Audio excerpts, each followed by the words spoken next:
So we're starting a new chapter today.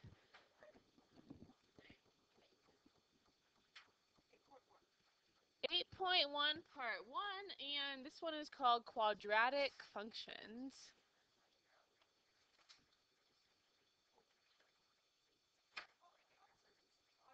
Yeah, this is, well, it's not really hard, but it's like, it probably is like totally new for you. Like, we didn't talk about it at all last year.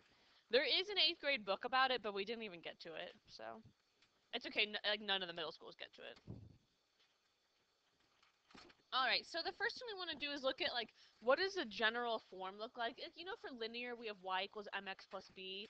So a quadratic equation has a form like that. So here's what the general form of a quadratic equation looks like.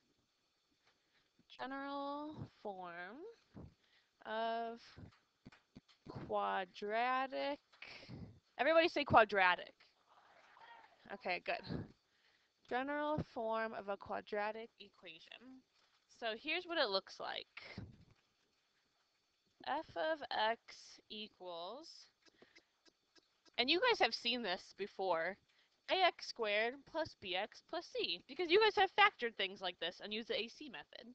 So you've worked with quadratic equations. We just didn't really know they were called quadratic. And the thing with this is that a cannot equal 0, because then you wouldn't even have an x squared. So like the thing that makes it quadratic is that you have an x squared in it. That's like the really important part, the x squared part. So we're not gonna graph anything like really specifically today. We will in a soon. But the graph is a shape called a parabola. Everybody say parabola. It kind of looks like parabola, but it's parabola. It sounds like a disease. Parabola. Is that a pancake? Oh. Looks like a pancake. Oh, I can't wait for cookies tonight. I've been waiting all week. Although I did make them like 3 times over spring break. All right, so your graph, there's kind of like 3 choices. And you don't need graph paper. All we're going to do is draw little sketches. So when you graph a parabola, it looks like a U. Okay, it could be a regular U or it could be an upside down U. So it can be like a smile or a frown. So sometimes your graph might have just one x-intercept. So it might just touch the x-axis one time. And so that could be something like this. Okay, that didn't touch it. Like that.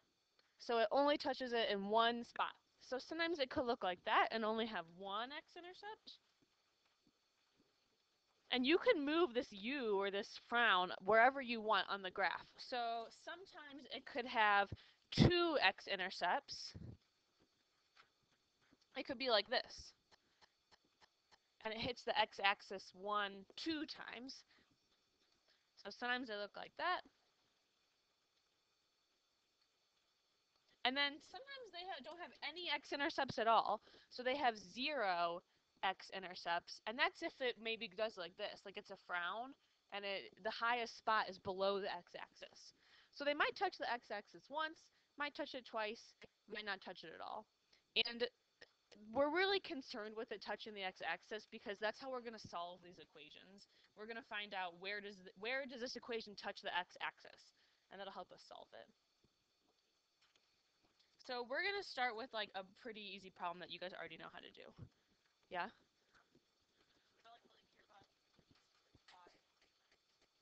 We will care about it, but we don't care about it as much as how many times it touches the x-axis. So it's always going to touch the y-axis just once, right? So let's start with a really easy example. Solve x squared equals 25.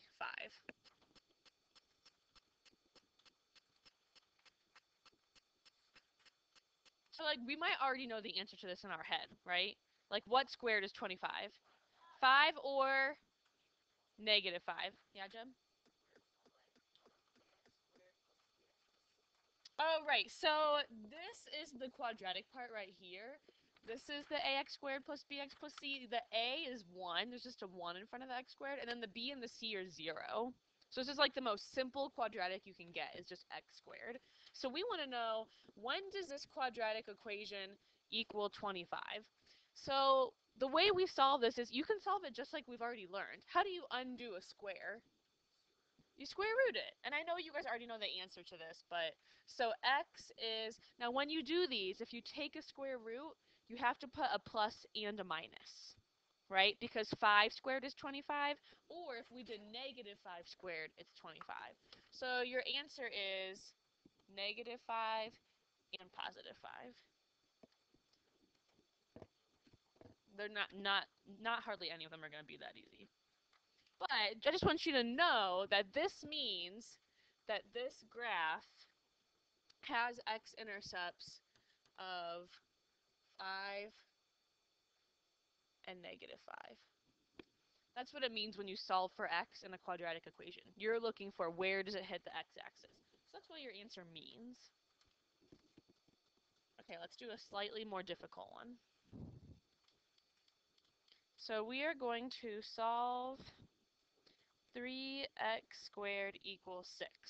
And I'm not going to make you do this, but I'm going to let you know, or I'll tell you this in a second. Never mind.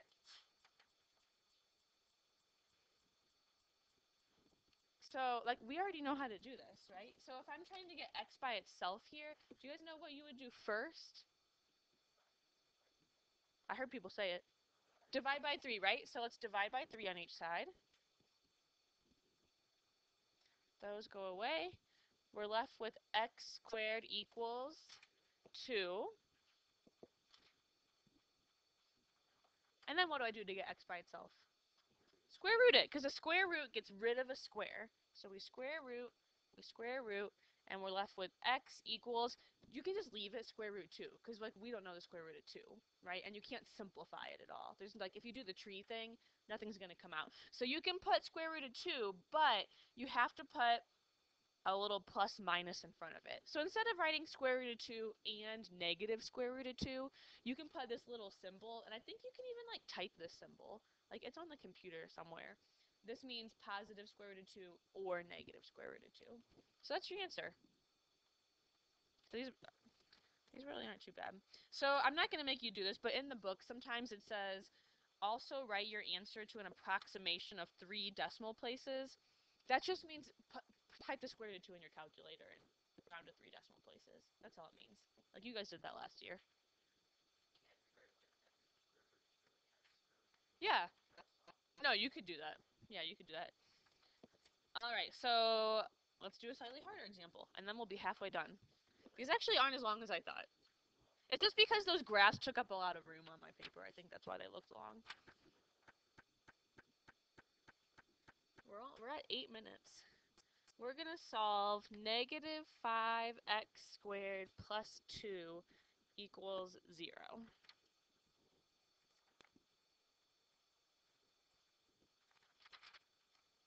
After this, we have 3 more examples. All right, so I'm trying to get this x by itself. Do you guys want me to do the line through the equal sign thing? Okay, so we're trying to get x by itself. We got to do the same thing to each side. What should I do first? Subtract 2.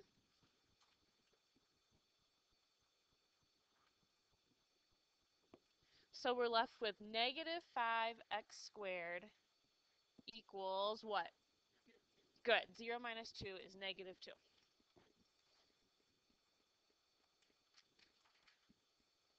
Then what do I want to do to get x by itself? Divide by what? Negative 5. So we're going to divide by negative 5 on each side.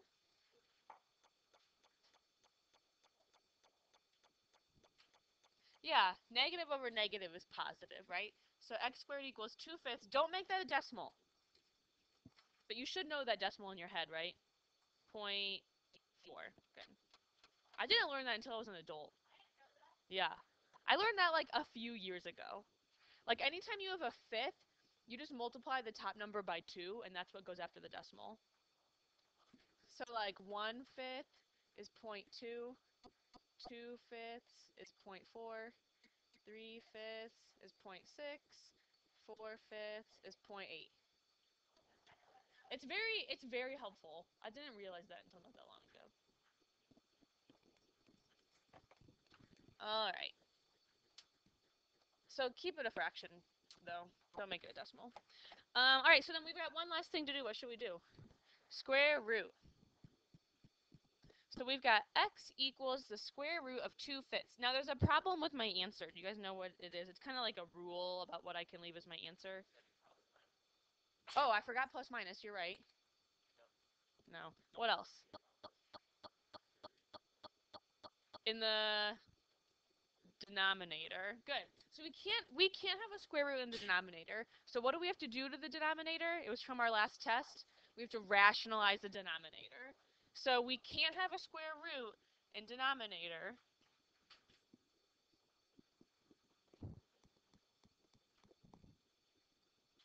So we must rationalize.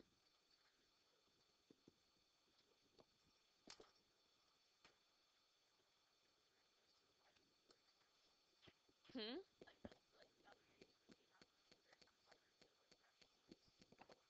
Oh, you could put rat. I mean, you could make it up. It's whatever you want. So let's rationalize. This is not a too bad of one to rationalize. So we'll put the plus minus back on it at the end. Just don't forget. So the square root of 2 fifths is really the square root of 2 over the square root of 5. Right? We can break that square root up into top and bottom. So this one's nice. What do I need to multiply by on top and bottom to rationalize this denominator? The square root of 5. Square root of 5 over the square root of 5. And these will all be kind of nice when you have to rationalize your answer.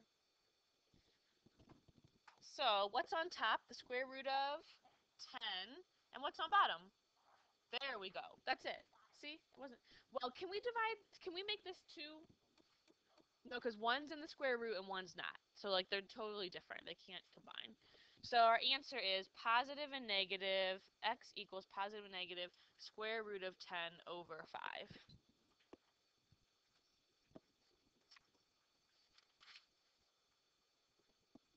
Halfway. All right, let's do a harder example. Basically, we just keep doing the same thing and the examples get tougher. There's no new notes. We are going to solve 4x squared plus 9 equals 0. And the reason we're doing all these ones equal to 0 is because in the future, you're going to have to get them equal to 0.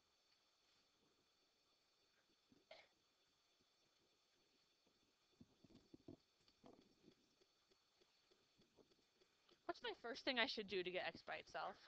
Subtract 9.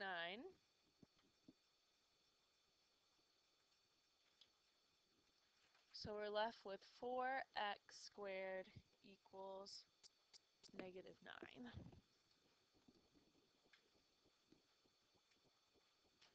Now what should I do? Divide by 4. So when you're undoing, you want to leave the undoing the square for last. I guess technically we could have done the square root right now because we can take the square root of 4, but I would get x squared by itself. So x squared is negative 9 fourths. Now what do I do? Square root both sides, because the square root will get rid of a square. So x equals the positive and negative square root of negative 9 fourths. So there's a couple problems with this. We cannot have a negative in a square root. We need to write a certain letter to make that not happen. And we can't have the square root in the denominator, but I think that might get fixed. So first of all, how can I bring this negative out? What letter can I write in front? I. So now we can write x equals the positive and negative I square root of 9 fourths. So that just brought the negative out. What's the square root of 9 fourths? And tell me your answer is a fraction. 3 halves, because the square root of 9 is 3, the square root of 4 is 2. So x is just the positive and negative of 3 halves I. Since it's a regular number, we kind of want to write the I after it instead of before it. If you wrote it before it, I probably wouldn't take off a point. It's just kind of weird to do.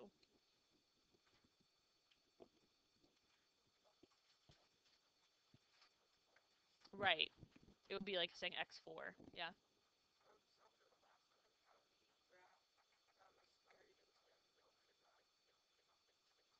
I mean, you'd have to just figure out what it was as a decimal and then approximate it. And this one, I'm not sure if we're going to graph imaginary numbers this year. If we do, it's really easy. I'll show you how we would graph this one. All right, two more examples. So on this one, I'm going to give you an equation in function notation. So f of x equals x minus 2 in parentheses squared. And our instructions are we want to find all x. So we want to find all the values of x for which our function f of x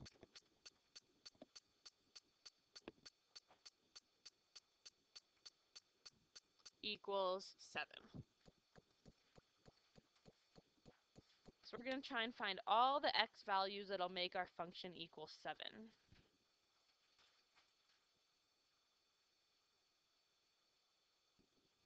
So all this really means to do in the beginning, it's just a weird way of saying set the f of x equal to 7. So we're just going to set this f of x equal to 7. So 7 equals blah, blah, blah. All the same. No, because that would mean you're plugging 7 in for x.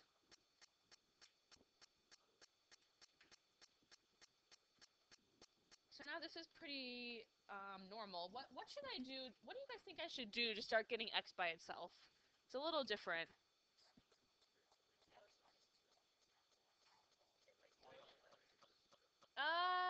We could do that, but I wouldn't, because can't you just undo, this whole thing is being squared, can't you just undo that really quickly?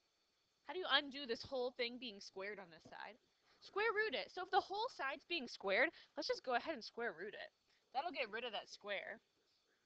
Yeah, that does, but you can leave it in your answer. I don't mind the square root in your answer. So now we're left with, yeah, let's just leave it square root of 7, and the square root and square cancel out, so this is just x minus 2. Oh, and what did I forget on this side? The plus minus. Well, not yet. We have to get x by itself. So what do I still need to do to get the x by itself? Add 2. Yeah, Liv? Well, because anytime you take a square root, you have to include the positive and the negative of that square root. Like the second you take the square root, you put the plus minus. So there's two ways you guys can write your answer. I know which one you'll like better because you guys are lazy about writing. So we can either write it like this. We have a positive 2 here plus the square root of 7. And our other answer is a positive 2 minus the square root of 7. So this is one way you can write your answer. This takes into account the 2 plus square root of 7, 2 minus square root of 7. Or you can write your answer like this. X is 2 plus or minus 2 plus or minus the square root of 7. Like, I would write it this way. It's just easier. Yeah, you could do that, I guess. Oh, yeah, I would do that. I just did it that way because you guys could see where the x was going. Yeah, I guess you could write positive or negative square root of 7 plus 2. But you'll usually see the answer in the back of the book will probably look like this. Wow, this is a record. We only have one more. I thought this was going to take the whole time. 18 minutes? Okay. Is it okay if I go? Alright, last one. Solve x squared plus 6x plus 9 equals 2.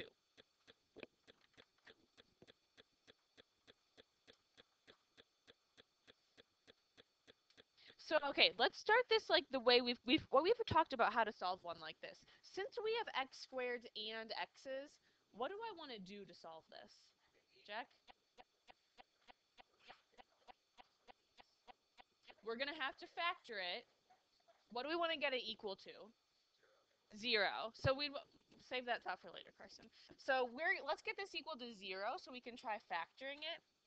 So we've got x squared plus 6x plus 7 equals 0. So whenever you got an x squared and an x, you want to try factoring. because we can use that principle of zero product. So let's see, what multiplies to 7 and it adds to 6? 7 and 1 add to 8.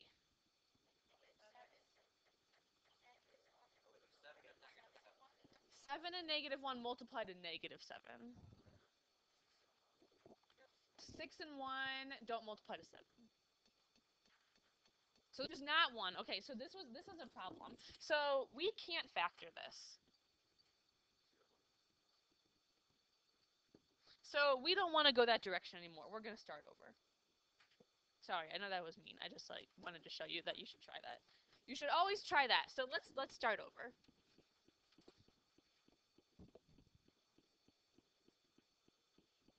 Okay, so Carson mentioned something earlier, and maybe some of you guys also noticed this. What is this side? It's a perfect square trinomial, right? Let's just factor that side.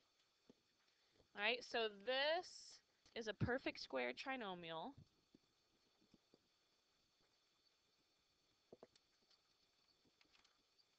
In case you guys have forgotten this, because some of you, I don't think you know it, this is x squared. This is 3 squared. And is this 2 times x times 3? Yep, so it's a perfect square trinomial. The middle term is double of the square roots. So what can we factor this into? X plus 3 squared. So this factors into x plus 3 squared. The x came from there. The 3 came from there. So all I did was I factored this perfect square trinomial to be x plus 3 squared. So now this makes it really nice. Can you guys solve this? Like, what would you do first to get x by itself? You will do that afterwards. Let's square root it first, because this whole thing is squared. So we'll square root it and be left with x plus 3 equals... What about the square root of 2? Plus or minus square root 2. Because anytime you take a square root, you want to put the plus minus deal in there. And then what do? We don't minus things. We subtract things. So we are left with x equals -3 plus or minus the square root of 2. That's it. Technically, we should... I'm being a bad teacher right now. We should plug these in and check to make sure they work. But it is like a nightmare to plug these in, so like we're just not going to do it. But you should. Like, you should try it sometimes, but I'm probably not going to give you any that just don't... I'm not going to give you ones that just don't work anymore. I'll make them work. I won't give you one like on a test that doesn't work. That means that it's not an answer.